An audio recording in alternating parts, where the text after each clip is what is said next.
I have found researching the subject of the Sana Manuscripts extremely interesting, leading to very damaging proofs regarding the alleged immutability and inviolability of the Quran. Will you please enlighten us?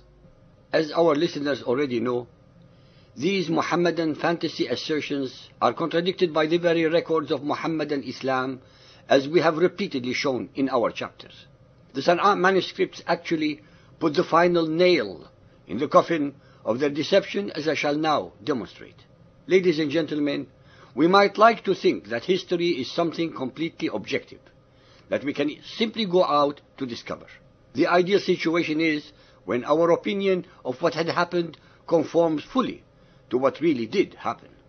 Unfortunately, in reality, we are hampered by several factors, such as past information often gives us a partial understanding, or our sources may be biased, mistaken, or misinterpreted, or the depth of our historical knowledge may help or hinder in interpreting the evidence. Most relevant of all is the fact that our preconceptions are hard to shake off, and it is easy to read into sources whatever we want to be there. Often, we have a vested interest in a particular conclusion, and this is rarely seen so acutely as in religious beliefs. It simply isn't acceptable to disprove one's own beliefs. Unless we look at the Quran allowing that it may be correct, we may as well not bother. Humans have an uncanny ability to prove in their own minds that which they want to be true. There are three main categories of historical sources that should be addressed. The first is manuscript support. This helps us to see if the present-day works accurately reflect their original texts.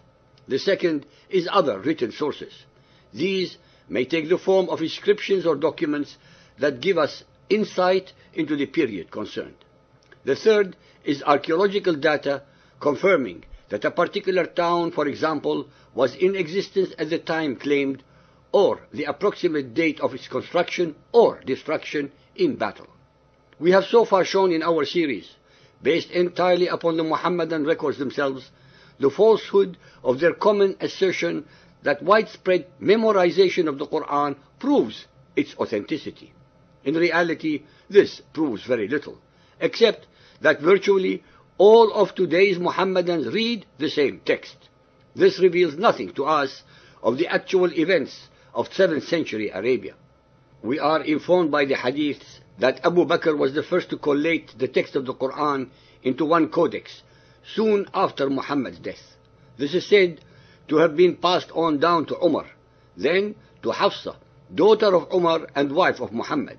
At the time of Uthman, we are told that the Muslims of Sham and Iraq had divergent recitations of the Quran.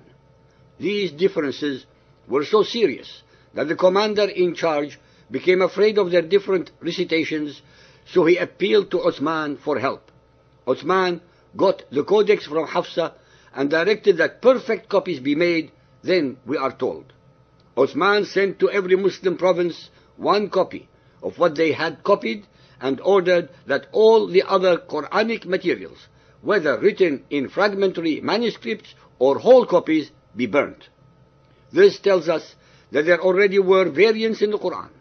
We shall never know exactly what they were, as the evidence had been deliberately destroyed. Muhammadans invariably make up the unsubstantiated excuse that the differences were simply those of voweling, not the consonantal text. This is their uncorroborated conjecture to close the subject, especially since the earliest manuscripts make it clear that vowels were not included, and there was even a lack of the markings to distinguish between different consonants. Therefore, these differences must have been important enough to show up even in a primitive consonantal text. The next question to ask is whether we have any of Uthman's perfect copies. Muhammadans often brazenly declare that there are two. One in the Topkapi Museum in Istanbul, and the second in Tashkent, Uzbekistan. However, most scholars disagree since they date them to the 9th century. Indeed, non-Muslim scholars in general hold that the oldest complete Quran is the Ma'il copy in the British Library dated to 790 AD. In 1972, one of the most important finds of Quranic manuscripts was discovered in the ancient Great Mosque of Sana'a, the capital of the Yemen, while the building was being restored after heavy rainfall.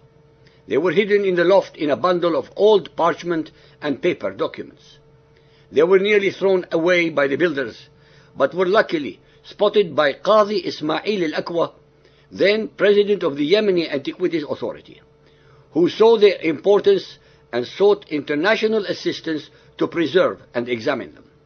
Al-Aqwa managed to interest Dr. Gerd R. Puyn, a renowned Islamist at Saarland University, Germany, who was visiting Yemen for research purposes in 1979. He is also a Semitic philologist who specializes in Arabic calligraphy and Quranic paleography. Puyn, in turn, persuaded the German government to organize and fund a restoration project. The restoration revealed that some of the parchment pages dated from the 7th and 8th centuries, the crucial first 2 centuries of Islam, from which very few manuscripts have survived. Dr. Puyn asserts that this is not one single work that has survived unchanged through 14 centuries. It includes stories that were written before Muhammad began his ministry and which have subsequently been rewritten. He says they shed new light on the early development of the Quran as a book with a textual history, which contradicts the fundamental Muhammadan belief that it is the unchanging word of Allah. Puyn's conclusions have sparked the usual angry, malicious and threatening reactions from Orthodox Mohammedans. They have said, "I'm not really the scholar to make any remarks on these manuscripts," he said. So controversial are his findings that the Yemeni authorities, typical of Mohammedan reaction in such matters, have denied him further access to the manuscripts.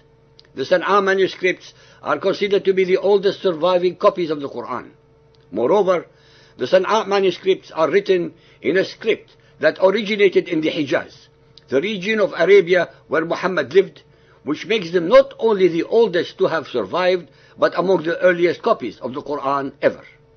Puyn noticed minor textual variations, unconventional ordering of the chapters, surahs, as well as rare styles of orthography.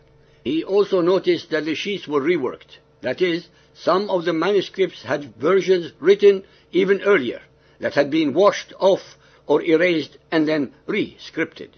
This obviously indicates that there was still considerable textual modification since the time of Uthman. They also show significant variations from the text used today. Whole sections are missing and added to with a much later hand.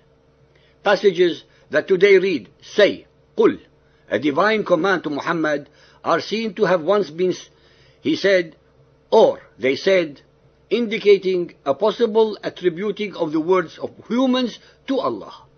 Over 1,000 variants have been found within the first 83 surahs alone. Findings led Dr. Puyn to assert that the Quran had undergone a textual evolution. In other words, the copy of the Quran that we have today is most certainly not the same as the one believed to have been revealed to Muhammad. This is something that Mohammedans obviously find offensive, since they have evolved the idea that they turned into a dogma, which is crucial to their beliefs that the Quran is considered to be the literal word of Allah, unchanging and permanent. The traditional Mohammedan view holds that the Quran was revealed to Muhammad by Allah in segments between 610 and 632 AD. That the revealed verses were recorded on palm leaves and flat stones and in the hearts of men, meaning memorized, and remained in this state during Muhammad's lifetime. In concluding part A of this chapter, I would like to remind our listeners that even the best authority on the subjects of the Quran, Hadith and their language is deemed incompetent and incapable by the Muhammadan scholars because he reveals the unacceptable facts about the Quran.